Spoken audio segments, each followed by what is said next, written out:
অনেকেই আমাকে জিজ্ঞাসা করেছে, হুজুর রমজান মাসে দিনে অথবা রাতে স্বামী স্ত্রী মিলন করা যাবে কি, স্বামী স্ত্রী সহবাস করা যাবে কি রমজান মাসে? একটা কথা আমাদের মনে রাখতে হবে, আমাদের আল্লাহ আমাদেরকে অনেক ভালোবাসে। আমরা আমাদের সন্তানদেরকে যতটুকুন ভালোবাসি, আমরা আমাদের পিতা মাতাকে যতটুকুন ভালোবাসি, আল্লাহ আমাদেরকে এর থেকে অনেক অনেক বেশি ভালোবাসে। কারণ এই ভালোবাসাকে 100 টুকরো করে গোটা 99 ভাগ ভালোবাসা আল্লাহর কুদরতি অন্তরে রেখে দিয়েছেন, আর এক টুকরা ভালোবাসাকে বিন্দু বিন্দু করে সৃষ্টি জগতের মধ্যে বন্টন করেছে। তো সেই তুলনায় আমরা যে আমাদের সন্তানদেরকে ভালোবাসি, আমাদের পিতা মাতাকে ভালোবাসি, আমাদের ভাই বন্ধুকে ভালোবাসি, এর থেকে কোটি গুণ বেশি আল্লাহ আমাদেরকে ভালোবাসে। এই জন্য আল্লাহ পাক বলেন, লা ইউকাল্লিফুল্লাহু নাফসান ইল্লা উসআহা। বান্দা যেটা সইতে পারে না আল্লাহ চাপিয়ে দেন। তো অনেকেই বলে, হুজুর রমজান মাসে দিনে অথবা রাতে স্বামী স্ত্রী সহবাস করলে কি কি ক্ষতি হতে পারে বা কি হয় আমাদেরকে বলবেন।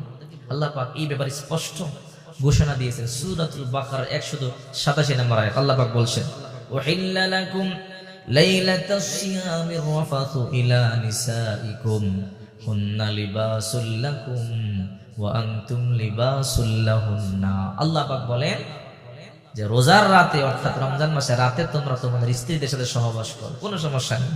হুন্না লিবাসুল লাকুম ওয়া আনতুম লিবাসুল লাহুন্না। তোমাদের স্ত্রীরা হলো তোমাদের জন্য ভূষণ, আর তোমাদের স্বামীরা হলো তোমাদের জন্য ভূষণ।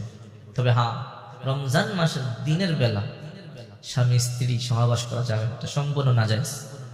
কারণ আল্লাহ পাক রমজানের যে বিধান দিয়েছেন এর মধ্যে দিনের বেলা অর্থাৎ রোজা অবস্থায়, যখন থেকে রোজা শুরু এবং যেখানে রোজা শেষ অর্থাৎ সেহরি শেষ সময় থেকে ইফতার পর্যন্ত, এই সময়টুকুনের মধ্যে স্বামী স্ত্রী সহবাস করা যাবে না, এটা হারাম। এক সাহাবী হযরতে আবু হুরায়রা রাদিয়াল্লাহু তাআলা থেকে বর্ণিত বুখারী শরীফের হাদিস, এসে বলি, ইয়া রাসূলুল্লাহ, আমি ধ্বংস হয়ে গেছি, আমি হালাক হয়ে গেছি। রাসূলুল্লাহ সাল্লাল্লাহু আলাইহি ওয়াসাল্লাম বললেন, তোমার কি হয়েছে, কিসে তোমাকে ধ্বংস করব? বলি, ইয়া রাসূলুল্লাহ, আমি তো সহবাস করে ফেলেছি।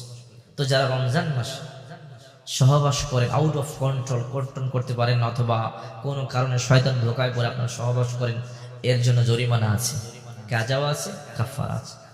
রাসূলুল্লাহ সাল্লাল্লাহু আলাইহি ওয়াসাল্লাম তখন বললেন, তুমি এক কাজ করো, তুমি একটা গোলাম আজাদ করো। বলে, ইয়া রাসূলুল্লাহ, আমি গোলাম আজাদ করবার সামর্থ্য রাখি না। রাসূল তখন বললেন, তাহলে তুমি একটা কাজ করো, তুমি নিজে 7টা রোজা রাখো, লাগাতার 7টা রোজা রাখতে হবে। যদি এর মধ্যে একটা ভাঙো তাহলে আবারও 60টা করতে হবে। ওই সাহাবী বলল, হুজুর এটাও আমি পারবো না। এরপরে রাসূল বললেন, তুমি 60 জন মিসকিনকে খাবার খাওয়াইয়া দাও। সাহাবী ওইটা করলেন। এই জন্যে রমজানের রোজা যদি কেউ ভেঙে ফেলে ইচ্ছাকৃতভাবে, তার জন্য কাজা এবং কাফারা করতে হবে। ঠিক তদ্রুপ কেউ যদি রোজা রাখা অবস্থা স্বামী স্ত্রী মিলন করে ফেলে, তার জন্য এই বিধান। রমজান মাসে দিনের বেলা করা যাবে না, তবে রাত্রি বেলা করা যাবে। এটা আল্লাহ তাআলা আমাদের জন্য সহজ করেছেন। আল্লাহ চাইলে এটাও কিন্তু না দিতে পারেন, কিন্তু দয়া করেছেন, মায়া করেছেন, তোমরা রাত্রিবেলা তোমাদের স্ত্রীদের কাছে যাও, এটা তোমাদের কোনো সমস্যা নাই। রমজান মাস বড় দামি মাস। এই মাসটা উম্মতি মুহাম্মদীকে আল্লাহ পাক রব্বুল আলামিন স্পেশাল দিয়েছেন, অন্য নবীদেরকে দিয়েছেন, কাউকে কম কাউকে বেশি রোজা দিয়েছেন, কিন্তু আমাদেরকে স্পেশাল দিয়েছেন। আমাদের জন্য আল্লাহ পাক যে অফার দিয়েছে, এটা অন্য নবীদেরকে দেন নাই। তো এই জন্য এই রোজার মাসটাকে ইবাদত বন্দেগীতে কাটাবো আমরা। এই রমজান মাসে গুনাহ করবো নাকি, বড় দুঃখ লাগে। এই রমজান মাসে দেখবেন অনেকে রোজা রাখে না, সুস্থ মানুষ রোজা রাখে না, অথচ নিজের মেয়ে নিজের ছেলে 10 বছর 12 বছর বয়স, সে রোজা রাখছে।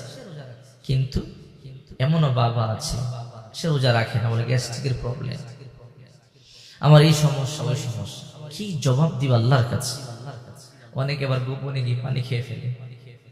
আল্লাহ তো সব দেখে, ওয়ালা তাজিরু ওয়াজিরাতু উযরা উখরা, বিন্দু পরিমাণ ছাড় দেওয়া হবে। ওই দিন বলল, লা ইউগাদিরু সগীরাতান ওয়ালা কাবীরাতান ইল্লা আহসাহা, তোমার হাতে আমলনামা দিয়ে দেবে। তখন বলল, হায় হায়, এটা কেমন কিতাব, ছোট্ট ছাড়ে নাই, বড় ছাড়ে নাই। এই জন্য রমজান মাসটাকে কেউ নষ্ট করবেন না, ইবাদত বন্দেগীতে কাটাবেন। যারাই প্রশ্ন করেছেন রমজান মাসে স্বামী স্ত্রী সহবাস করা যাবে কিনা, অবশ্যই রাত্রিবেলা যাবে, দিনের বেলা যাবে না। যারা যাবেন এদের জন্য এই কাফারা জরিমানা আদায় করতে